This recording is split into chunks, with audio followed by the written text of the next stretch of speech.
I'm Desmond Payne. I'm the Master Distiller of Beefeater Gin, and we're here in the Beefeater Distillery. Desmond, thank you for having us. My pleasure. It's been more than 140 years, and Beefeater has stayed on the very top. What an achievement. Why do you think that is? It's down, with everything, it's down to a number of things, but it's about maintaining our quality, obviously. And I know it sounds a very kind of pompous word, but it's a lot about the integrity of what we do and how we do things that just keeps Beefeater at the top of the game. The Beefeater, is it the same taste you think was 140 years ago and today? Funnily enough, I wasn't here 140 years ago, nearly, but not quite. But James Burrough, our founder, he wrote down the recipe, and the recipe is the same. I think probably we're better able to be consistent these days than when he was a very small distillery, kind of learning his craft and learning the balance of flavors in his botanicals. But yes, it's the same gin. My job to keep it the same. What do you do to make sure it's consistent? Everything. It's right the way through the process, from buying our raw materials, our neutral alcohol, which is the basis of everything, and then particularly the botanicals, the plant materials where the flavor comes from. Juniper being the most important one in any gin. We assess anything up to 200 samples of juniper berries about this time of the year to make sure we make a blend of the exact blend that we want for Beefeater. And the same throughout the year with all the other botanicals. And then how we run our stills, how we're consistent about that. And it's every step of the way is part of making it consistent. Change one thing and you've got a different gin. How did you get into the industry anyway? I started in the wine business when I left school. Did the traditional thing, went and picked grapes in Bordeaux. Not a great year, but not my fault. And then I got a job in Harrods store down in the cellars bottling wine. I think that really helped me to develop my sense of taste. And then I joined another company who were wine merchants, but they also had a gin distillery in London. So you were not just packing, you were tasting as well. I think it's important, but seriously, it is important. People think, oh yeah, tasting, but it's an important part of the job. Right. Because unless you taste what's happening, you don't know where it's going. You think that was when you started developing the techniques for tasting? Yeah, I think so. And that time in wine really helped because, the wine trade is very specific about identifying grape varieties and the importance of, how fermentation is carried out and everything else has an effect on the end product. Those same principles apply to distilling gin because we're dealing with a whole lot of different materials. In Beefeater, there are 9 different botanicals, so it's keeping all those in balance and the same year after year. That's the important part of the job. To make a new gin, careful how I say this, but it's relatively easy. You do one thing differently about how you make it or what you use, and you have a new gin. The hard job is to keep the same batch after batch, year after year. So James Burrough would recognize it. But you joined Beefeater in 95, was it? 95. 95. Before that, I was with Plymouth Gin. Right. For 25 happy years. And the first day you entered Beefeater, was that with an awe, respect, and knowing the pressure of the history? Or how was that day? Yes, that's certainly there because this distillery is a big distillery. We're making 3 million cases worth of gin here a year. Wow. So it's a big responsibility. But I was used to making gin. I've been doing it for 25 years at that stage. Right. So it was a new and exciting challenge. But things are very different. The way we made Beefeater, the way we made Plymouth, they're different brands of gin. And I had to really appreciate and understand. It's more than just understand. It's really get into the heart of it to understand what was different and what makes it different. You in those days, there was talk about moving Beefeater out of London. There was, I'm afraid, yes. And you were one of the ones who really fought for keeping Beefeater here. Yeah, because I lived here and I worked here, so I had a vested interest apart from anything else Yes. for the brand. But there is a tight connection between Beefeater, London. Sure. I mean, I gave credit to James Burrough, the founder of Beefeater. It's his recipe that I'm still using. Right. Downstairs in my office, his portrait is hanging on the wall opposite my desk, and he's watching me to make sure I don't change his recipe. So that's a given. But the other thing he did, apart from his recipe for the gin, was to give it a really London-centric name. And he chose the Beefeater the guard from the Tower of London, the Royal Guard, as a symbol of London. And we still use that very much today. But these Beefeaters, I mentioned about integrity earlier, you know, it's not just a name we use. We know the Beefeaters. There are 37 of them. I send them a bottle of gin and a birthday card on their birthdays. Really? And we take visitors to the tower to see the great ceremonies they do there. And they all come in here for a Christmas dinner every year.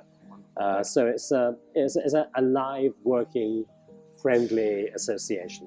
Where do you see gin go from here? Because we've seen a lot of new stuff coming out the last couple of years. Flavored gins, more and more slow gins and stuff like that. And then you talk about people going back to the original stuff, the true, honest gins, or whatever you called it. Where do you see us go from here? Gin is in revolution. You know, everyone's making gin, pretty much everyone's making gin, as they were in the first gin craze in the sort of 1750s. Wasn't quite so good then. And, you know, people are challenging correctly. Why do I have to do that? Why can't I do this? Why does the definition not allow me to do X, Y, Z? And it's very hard for the definitions to keep up, legal definitions, whether they're European or whatever, to keep up with the huge excitement and expansion of the gin business. So there are challenges in that. I think what would happen is we will get new definitions for things like flavored gins. We need that badly. Of all the spirits, gin is the one that needs to have that freedom to be itself. You know, some other spirits are very much about what they've always been, but gin has always been about excitement, whether it's the great cocktail eras and everything else. Gin has kind of reflected and moved with the times and the fashions, and it needs to be able to continue to do that.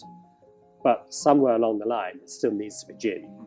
And all these lines get blurred, not just with gin, but with all sorts of things we do in this age. You know, people think, why can't I mix that with that? Why can't I do that with that?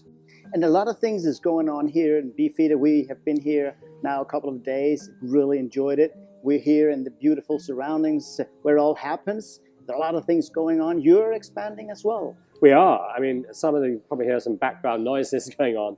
We're busy. We're putting in new stills. You know, we're trying to keep up with production. This is actually our third home here of Beefeater. Originally in Chelsea, across the river, and we've been here since sort of mid-50s. And we've always been expanding. We've got this distillery where we are now. There's another one behind me, behind the wall, and new stills going in there. It's a great time to be involved in gin, you know. But we have to keep up with production, otherwise you fall behind. Can you tell us a little bit about the stills? Because they're beautiful stills, and there's quite a lot. How many do you have? Well, there are three main stills you can see behind me here. These are traditional pot stills, the onion-shaped still. And there are two smaller ones over to the right there, where we do some smaller versions of Beefeater. And what we do is, gin is about a basis of neutral alcohol that is then flavored with juniper, must be there, and other botanicals. And the list of other botanicals now is as long as you can even think of, because a lot of the new gins are trying to think of something, what can I make that nobody else is using? You know? So that's part of the excitement. For me, I don't mind what it is, but it has to work. It's a balance of flavors like a cocktail. So what we do is neutral alcohol. It's about 94, 95%. We don't make that, we buy it. It's made from wheat, and we put that into the still, and then we add all the juniper berries and the coriander seed and the Seville orange peel, all the 9 botanicals that James Burrough said would go into his gin. One much more unique part of the process for Beefeater is these stills behind me are not running today, so why not? Why aren't we making gin? We are, but we're doing a much earlier part of the process. Because when we put in the alcohol and the botanicals, before we turn on the heat and start the distillation, we leave it there in the still for 24 hours to steep, to marinate, to let the flavors of the botanicals start enriching the alcohol. And then on day 2, we start distilling. So these 3 were filled up this morning, ready for tomorrow's distillation. It smells wonderful in here. It does. One of the things that really caught me by surprise is how much manual labor or manual things are done here. There's nothing that is automated. It's all handmade. It's like any other small distillery, just in a larger scale. I mean, exactly. There's a lot of talk about, not just with gin, but about beer and other spirits, about craft. I take a bit of exception to the expression because it's kind of been kidnapped. And craft has become to mean small is beautiful, Yeah. which I understand, it can be. But you need that other element of skill, what the French call savoir-faire, it's the ability, if you like. But all the judgments we do here, we've got computers, of course, they send emails and bother us, but all the judgments about the quality of the gin, the spirit, the botanicals are done by people's noses. If we weigh out the botanicals by hand, when we're choosing juniper, as we will be doing in about a month's time, we'll look at anything up to 200 samples of juniper and crush them, assess them, nose them, and then do a small distillation to see how it comes across, smell how it comes across in distillation. And we will put together a blend that recreates the Beefeater style. And that's just a judgment on people's palates, people's noses. When we're making the gin in the still, all those botanical flavors come one after another. So towards the end, we make a cut because the flavors get a bit strong, a bit heavy. And where we make that cut is the decision of the distiller. There's no mechanical piece of equipment that says that's how it happens. So where other distilleries, they have a timer saying after 2 hours they make a cut. You actually have respect for the botanicals and go have a look and see how are they behaving today. How are they behaving today? Because, like the rest of us, they can be tricky. But my philosophy is if it's real people who are going to be drinking gin, which so far it is, it's better that the decisions are made by real people. Beefeater has been rewarded, as we say, it's the most rewarded gin in the world. Is there one price in particular that really stands close to or stands out? Or Yeah, I think they're all great to receive because it's somebody else's endorsement, not just me saying Beefeater's great. But Beefeater 24, which is the first gin I created just over 10 years ago now, there's a big international competition called the International Wine and Spirit Competition, IWSC.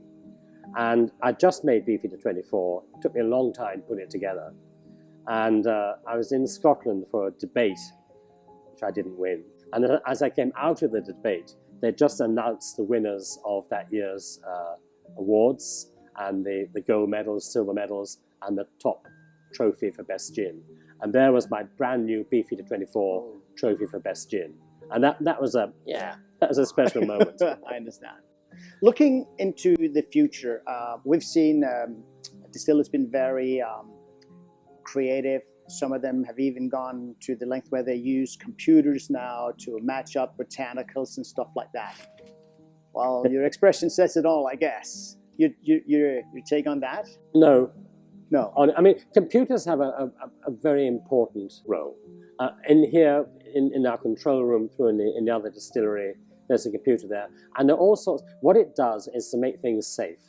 It stops us overfilling a vat so we spill alcohol over the floor and burn the place down. So there are high-level alarms that stop you doing things that are not safe. That's fine. I came across a gin at a trade show in France a couple of years ago, and the recipe had been put together by a computer with an electronic nose. And it was fine, it was gin, but it wasn't it didn't have any soul to it. And I made the comment, which I've made a few times since, that if computers are going to make gin, they can damn well drink the gin, It's, Right. Why would you do that? Don't be too clever. I talk to new gin distillers, I'm happy to talk to them, but my message really is keep it simple. Don't overcomplicate what you're doing. Just keep that delicate balance of flavors and integrity. Be careful how you do things. Be safe, be experimental, but enjoy it.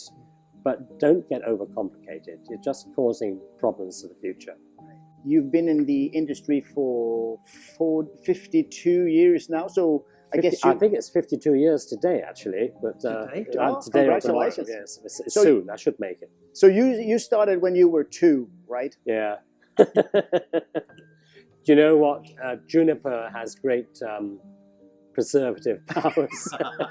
Indeed, they have. I give credit to Juniper We all do. for not looking 103 when I should do. But you're still very much a part of the process Oh, today. sure, I mean, yes. we've seen you work yesterday as well, and you're being into every process as everyone here. Yeah. How can you keep on? I mean, I retirement or yeah, one day I'll have to. They'll throw me out. But I enjoy doing what I do. I enjoy talking about gin. I enjoy buying the botanicals and looking at a fresh batch of coriander seed or angelica seed or something.